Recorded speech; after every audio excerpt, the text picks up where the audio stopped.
Boy, oh boy, did we get a lot tonight on Dynamite. You see what they did there? We set up the rest of the year in AEW land.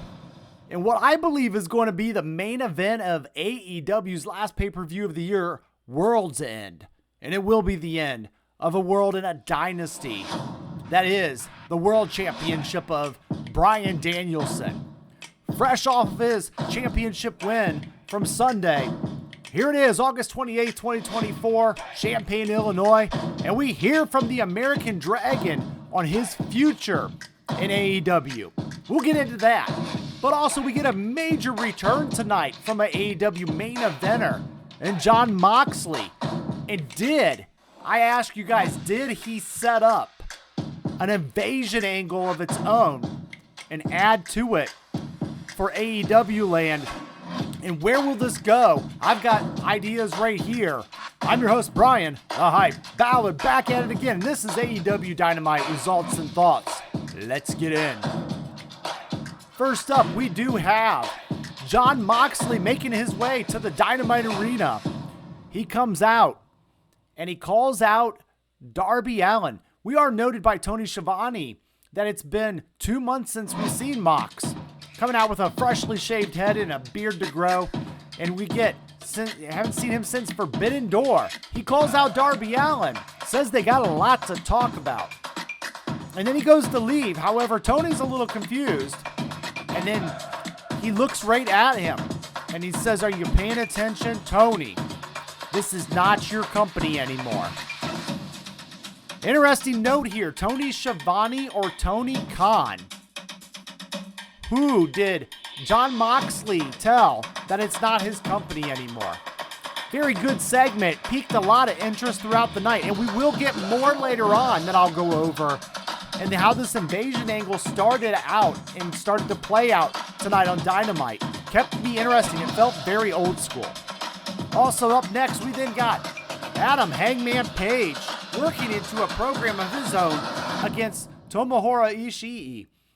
We got both men meeting in the middle of the ring, forearms back and forth between these two, and we get into a chop battle, very classic style of Ishii.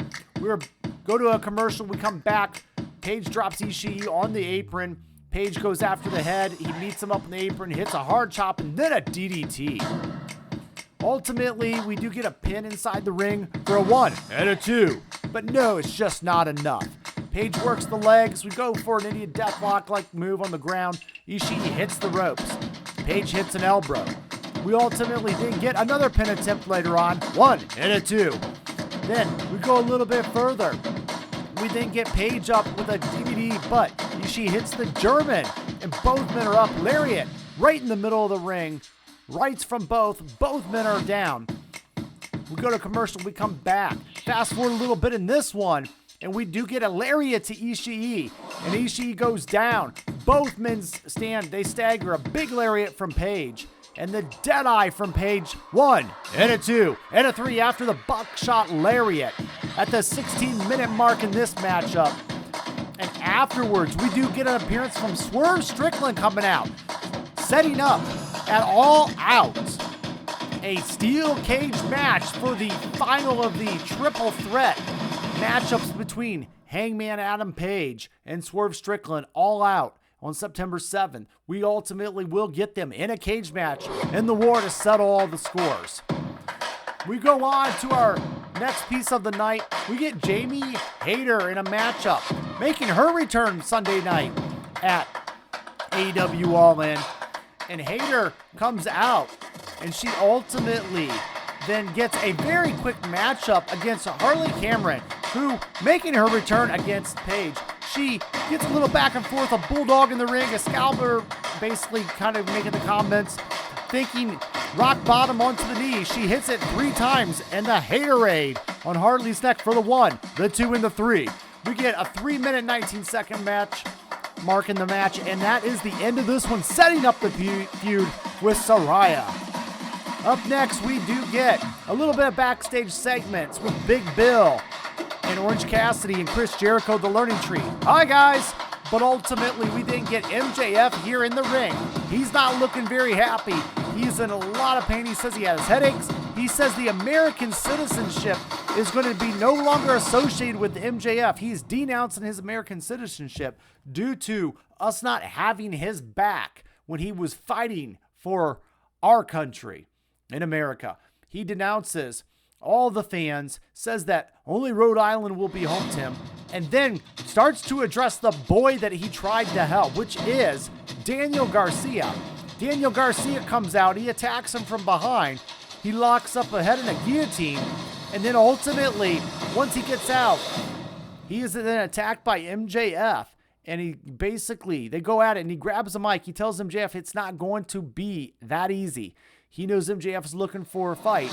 And in New York, basically, they're going to have the biggest moment of MJF's life. Ruining MJF's life is all he thinks about. It's his obsession. And in Chicago, at All Out, beating MJF in a match isn't enough. He wants to drop MJF on his head and break his neck. Garcia tosses the mic away and up the ramp and hits MJF in the head. That's about what we get here, setting up the matchup. We knew that Daniel Garcia was looming in the background. And what a way to tell the story behind the story of Will Ospreay, leading into then an all-out match between these two. Very slow, methodical booking in this one. I like how they built this up for a couple months. Next, we get an 8-man tag because we like the multi-man tags. And I thought this was going to be the end of the hook and the learning tree aspects. But we do get an 8-man tag here on the evening. Lots of fun moments and little spots in this one. Ultimately, I am ready for this feud to be done with and all of these guys to kind of go on their own. Hook defending his FTW championship. Jericho moving on to bigger and better things. Who knows what those things may be. But ultimately, we do get the end of this matchup with the win going to Strong, rolling up for the 1, the 2. Not quite yet. But then, ultimately, we do get the winners of Hook, Orange Cassidy, Mark Briscoe, and Kyle O'Reilly. And then, ultimately, we do get them winning with the red one. There's tons of fun, nice highlights. And, ultimately, we just get a little bit of a fun in the mid-show of the match. We then go to Mercedes Moné backstage having a party for their newest win. And here comes Private Party to get the party started. Ultimately, we got Isaiah who tries to hit on Mercedes, but comes a little too hard. And then Okada comes to stand in front of Mercedes. She asks him how to say bye, bitch. And he tells her that she can't even say it right. Brian May is also here with Tony Schiavone getting interviewed, but not in this. She does not want to show us what's under her robe, though. He reveals the title and some lingerie. And then that's enough. And then she leaves. We get the much wanted debut on regular AEW Dynamite of Ricochet getting his first one-on-one matchup in AEW since joining on Sunday. Ricochet hits a shove. Kyle Fletcher is going to be his opponent, another young and up-and-comer. And Ricochet is working with him on this. Come on, you knew it had to be somebody that would actually set up a welcome to Dynamite match, and that is what's going to happen here. We get a brainbuster by Kyle Fletcher, but it's a 2 count. No, but Ricochet stands. Kyle hits the ropes, running high knee. He tries for a pile driver. Ricochet escapes, turns, hit the vertigo. The 1, the 2, the 3 at the 12-minute mark. Your winner in his debut match and Dynamite, Ricochet.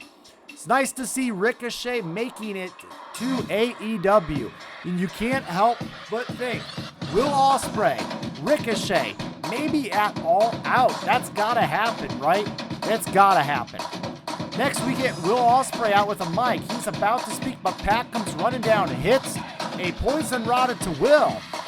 And then Pac grabs the mic and says, "This be a warning to you. Don't you dare forget about the bastard Pac." As Ricochet welcomes to AEW. Welcome. Now get into the back of the line. This one here belongs to Pac. Someone tries to stop Moxley for an explanation backstage of what he meant in that promo earlier with Tony Schiavone. I'll link that right up here as we're leading into the main event of Dynamite.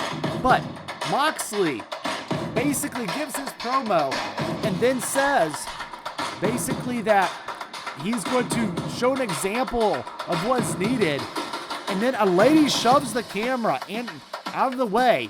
And Excalibur on commentary explains that that lady is Marina Shafir.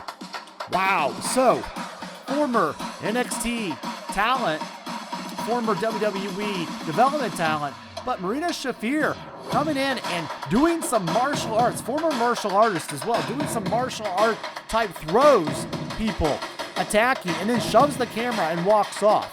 Very good segment to talk about the invasion angle that could be started in AEW. But now we head to the ring. Also talking, keeping tabs on the Blackpool Combat Club. We got our new world champion, the American Dragon, Bryan Danielson, comes out. His music's cut a little bit quickly, hopping into the ring. We know we got to get the show before the show is over.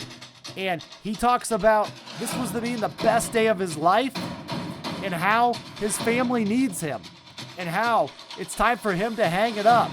But then the crowd is saying AEW, he's talking about how awesome AEW is, and he says it's not time yet. And as long as he's champion, he'll stay in AEW. But the minute he leaves, that will be, and loses that championship, he will be the end of his full-time AEW career. I like Danielson going out on top. I like this story a lot.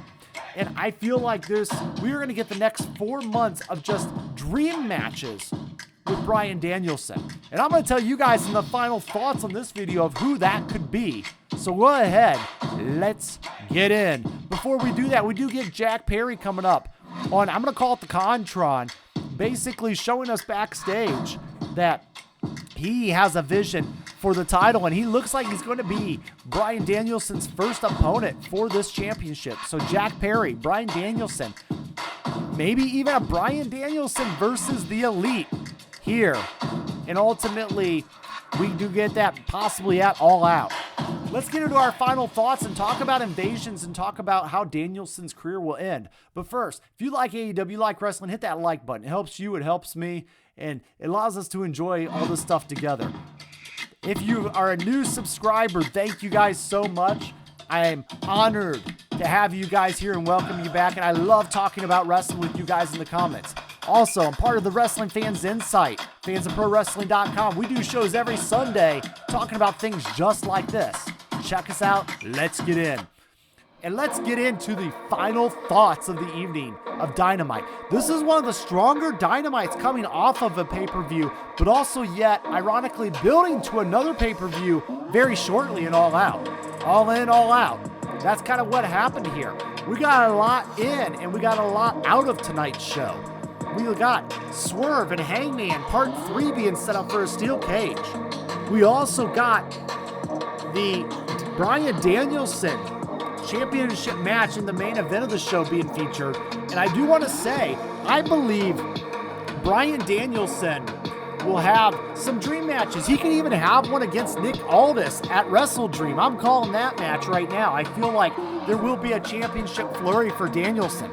Ultimately ending at All Out?